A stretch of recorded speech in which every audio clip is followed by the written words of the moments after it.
Okay, so here are all of the elements for this card. I have cut them out using my Cricut Joy Extra, but you can cut this on pretty much any cutting machine. The card base itself is a little bit too big for the Cricut Joy, unfortunately.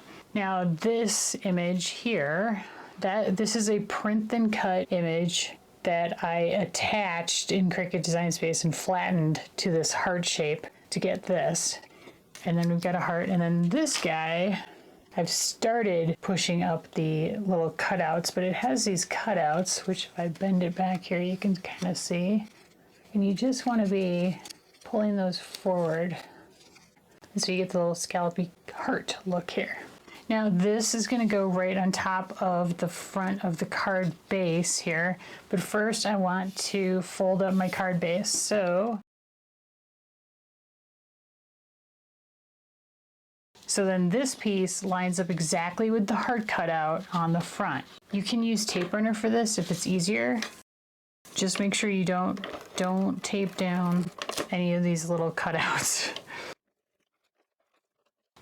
And I am going to put some glue along this inner edge.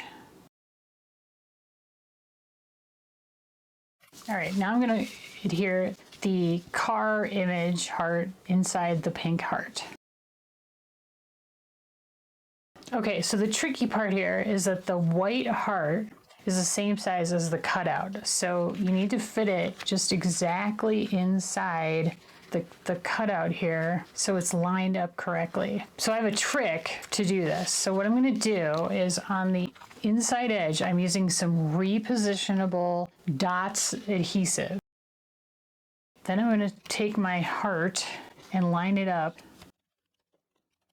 Okay, so now the repositionable adhesive is holding it in place. Now I'm going to put adhesive on the back of it, and I'm going to close the card. And then you can just use your fingers to get that repositionable adhesive off of the card. And then we have our little greeting, which is to my Lovebug.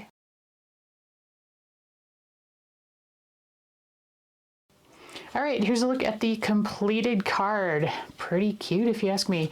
As you can see, the border around the outside edge with the words, I used a pen to draw that. Everything else was cut, and as I mentioned, this is a print then cut image. If you're looking for the file, you can find it in my resource library on my website. You do have to be an email subscriber to get the password for my resource library, and you can join my email list by going to my blog, blacksheep303.com, and either clicking the bar across the top or on the sidebar to join.